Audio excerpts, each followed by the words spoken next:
All party meeting बुला रही है उसमें आपको नहीं लगा कि आपने कोई ठीक है? देखिए, पहले तो मैं ये बात फिर से कह रहा हूँ कि जो आतंकवादी दहशतगर्दों ने जो बर्बरियत के मज़ाहरे किए हैं पहलगाम में, और वो नाकाबिल बयान है, वो तकलीफ़ देह हैं, दर्दनाक है, और जितना भी उसका हम कंडेम करें कम है। क्योंकि वो लोग तो अपने आप को हैवानात और बदतरीन जानवरों से भी ज़्यादा गिरी हुई हरकत उन्होंने की है। और किसी के मज़हब का नाम पूछकर ये बात उनका उनकी जान लेना, ये सरासर गलत है, जुल्म है। और हम उम्मीद करते हैं कि इंशाअल्लाह ताला अल्लाह सुब्हानहू व तआला उनको दुनिया में भी और आखिरत में भी उन दहशतगर्दों को सख्त अजाब से नवाजेगा, और उनके ऊपर जो लोग बैठे हुए हैं वो भी तबाह व बर्बाद होंगे। दूसरी बात यह है कि जो ऑल पार्टी मीटिंग का है, कल मैंने खुद जनाब किरण रिजिजू साहब से बात की थी, तो उन्होंने कहा कि हम लोग सोच रहे हैं कि उन पार्टीज़ को बुलाया जाए जिनके 5 एमपीज़ हैं या 10 एमपी हैं, वरना मीटिंग लंबी हो जाती। तो बोला हम छोटे पार्टीज़ को बुला लीजिए, तो वो मजाक करे, अरे तुम्हारी आवाज़ तो बड़ी ऊंची है। तो इसीलिए मैंने आज ट्वीट किया था कि ये मसला बड़ा अहम है, नेशनल इम्पोर्टेंस का है, जो ऑल पार्टी मीटिंग होने जा रही है, कि इसमें सब पार्टीज़ को बुलाया जाए। तो अभी जब मैं आपसे बात कर रहा था तो होम मिनिस्टर ऑफिस से होम मिनिस्टर मेरे से बात किए और बोले कहाँ हैं आप? तो बोला सर हैदराबाद में हो। तो बोले देर होगी मगर आप आइए। तो अभी अगर टिकट मिलेगा, इंशाल्लाह मैं बोला हूँ, जो भी टिकट मिलेगा पहुँचेंगे और उसमें शिरकत करेंगे और अपनी बात को रखेंगे। और जहाँ तक ये जो हमला हुआ है, मैं आप लोगों को याद दिलाना चाहूँगा, 2000 अटल बिहारी वाजपेयी की सरकार थी, तो वहाँ पर एक यात्रियों को मारा गया था, नुलवाल कैंप बोलते थे, उसी के नीचे 30 लोग मारे गए, यात्री मारे थे जब वाजपेयी वज़ीर आज़म थे। तो उसके बाद एक लेफ्टिनेंट जनरल क्या है JH मुखर्जी साहब की कमेटी बनाई गई थी, वो रिपोर्ट अब तक नहीं आई। तो ये ऐसा नहीं है कि इन्होंने इस जगह का पहले इंतखाब किया। दूसरी बात यह कि जिस जगह पर इतने टूरिस्ट हैं वहाँ पर एक पुलिस वाला नहीं है, एक CRPF का कैंप नहीं है, कोई सिक्योरिटी के लोग नहीं है। तीसरा ये है कि जो वहाँ पर जो क्विक रिएक्शन टीम थी, CRPF के 2 यूनिट है, जो उनको ऊपर जाने में 1.25 घंटा लगा, और इन कमीनों हरामजादों ने जो हरकत की वहाँ पर नाम पूछकर गोली मारे, समुदाय पूछकर मारे। तो ये इसकी अकाउंटेबिलिटी तो होनी चाहिए। और यकीनन ये दहशतगर्द हमारे पड़ोसी मुल्क पाकिस्तान से आए, पाकिस्तान के ISI, पाकिस्तान के जो उनका इस्टेब्लिशमेंट है, उनकी पूरी तायद और पूरी सपोर्ट उनको हासिल है। चौथी बात यह है कि ये बॉर्डर कैसे क्रॉस करके आए, कौन जिम्मेदार है इसका? अगर वो पहलगाम तक आ गए तो श्रीनगर तक भी पहुंच सकते। कितनी दूर है श्रीनगर वहाँ पे लोगों के लिए? तो ये यकीनन अकाउंटेबिलिटी फिक्स होनी चाहिए, और इन जालिमों से, इन कमीनों से, जिन्होंने जिन 26 लोगों की जानें ली हैं, उनसे इंसाफ उसी वक्त होगा जब अकाउंटेबिलिटी भी फिक्स होगी और इन लोगों को कैफर किरदार तक पहुंचाएंगे, इन दहशतगर्दों को। और उम्मीद करते कि हमारी हुकूमत इन लोगों का ताक़ुब करेगी, इन लोगों को जो मरने वाले परिवारों हैं उनसे इंसाफ उसी वक्त होगा जब अकाउंटेबिलिटी फिक्स होगी। और ये दहशतगर्द जो जालिमाना और बिल्कुल ही घटिया किस्म की, माने हैवानियत से बदतरीन हरकत उन्होंने की, इसका हम कंडेम करते हैं। छठी बात यह है कि अंग्रेज़ी का एक बहुत बड़ा अखबार है टाइम्स ऑफ इंडिया, मैं समझ नहीं पा रहा हूँ कि उन्होंने इस तरह की हेडलाइन कैसे कैरी की कि द कलमा सेव्ड देम।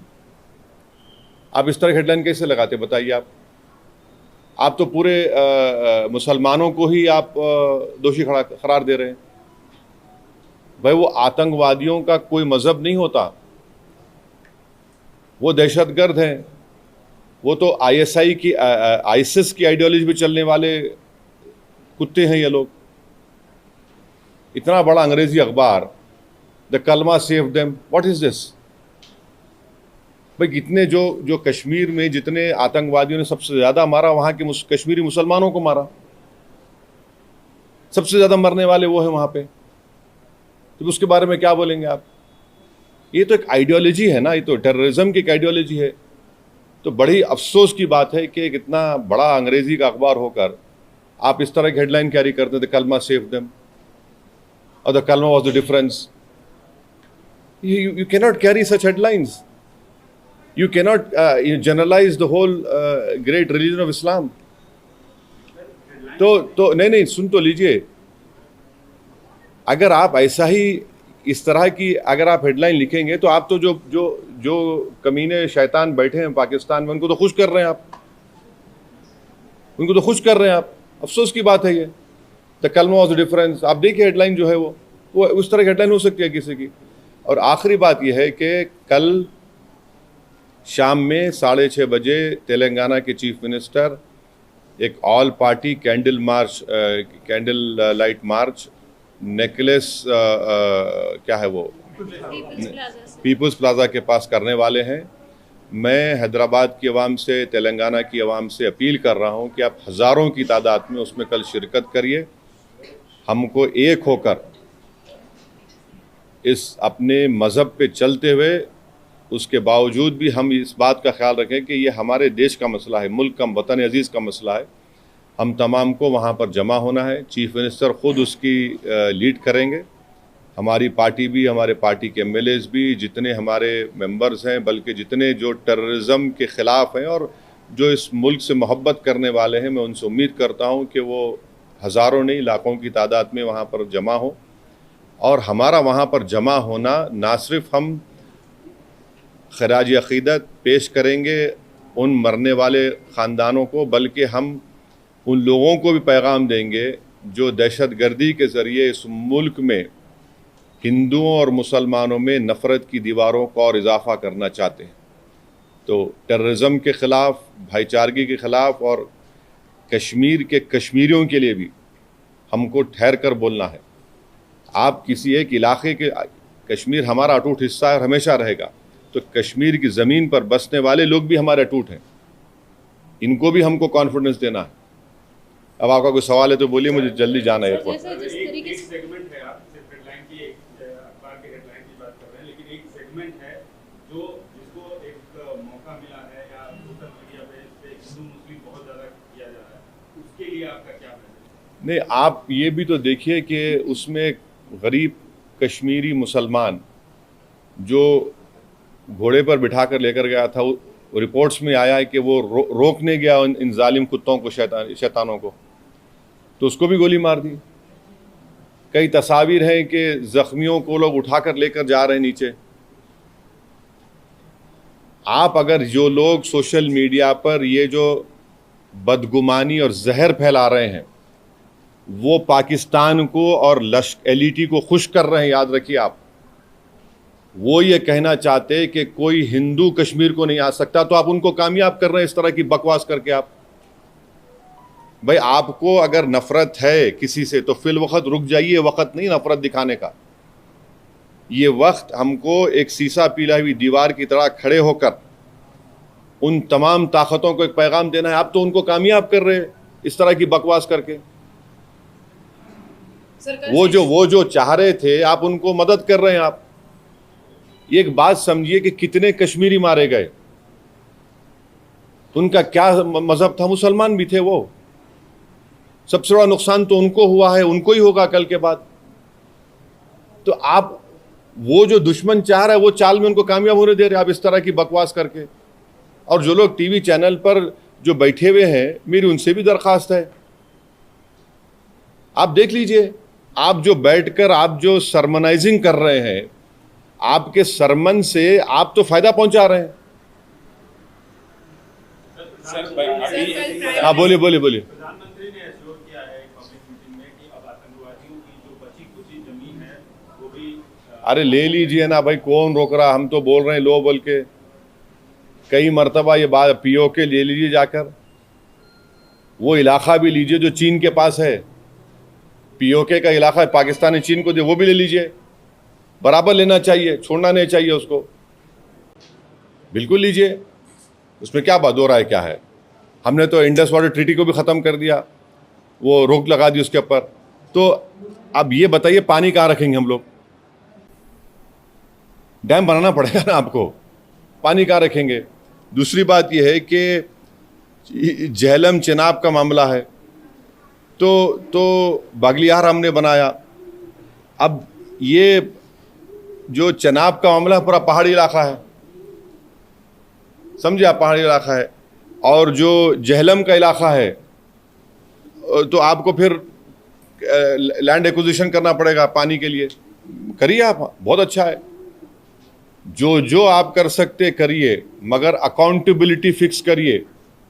इस बात को याद रखिए कि हमने सर्जिकल स्ट्राइक भी किया, बालाकोट भी किया हमने, और 2000 में अटल बिहारी वाजपेयी के ज़माने में नुलवाल कैंप में 30 यात्रियों की यही पहलगाम में मौत हुई थी। किसके ऊपर अकाउंटेबिलिटी फिक्स होगी? आखिर ये लोग कैसे आए? अगर पहलगाम तो आ गए तो श्रीनगर भी जा सकते हैं लोग।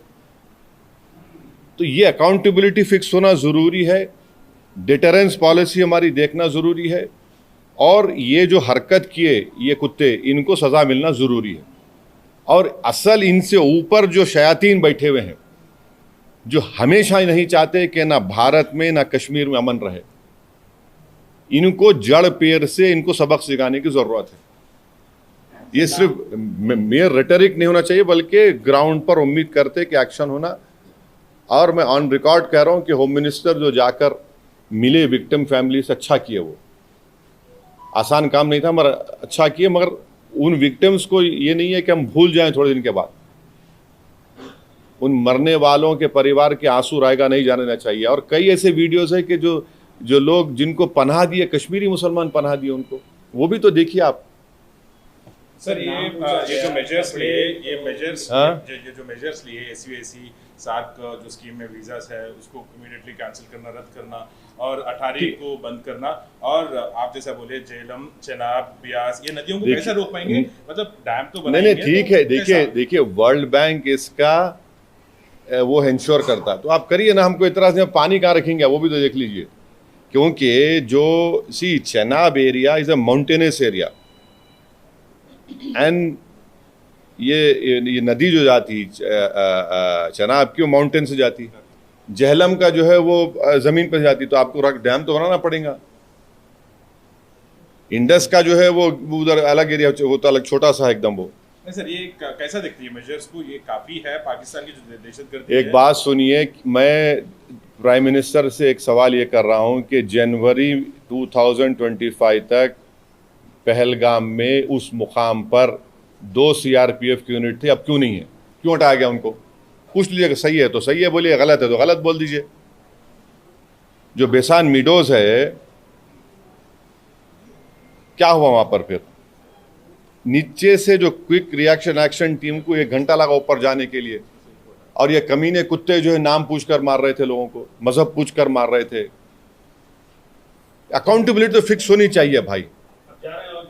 अभी नहीं, देखिए, अगर आप लोगों के सोर्सेस में प्राइवेट जेट है तो बोलिए, बैठ के जाएंगे, टिकट मिला तो जाएंगे। आप लोग बड़े ज्ञानी हैं, पावरफुल लोग हैं आप लोग। जी बदला कैसे होगा? क्योंकि लोग आज, आम जनता जो है जो सड़कों पर उतर रही है, कैंडल मार्च कर रही है, विक्टिम्स जो है सब ये कह रहे हैं कि बदला इस बार तो लेना चाहिए, हर बार की तरह नहीं चाहिए। एक बात सुनिए, पिछले साल जुलाई में रईसी एक जगह है वैष्णो देवी करीब, वहां पर भी 7 या 9 टूरिस्ट को मार दिए थे।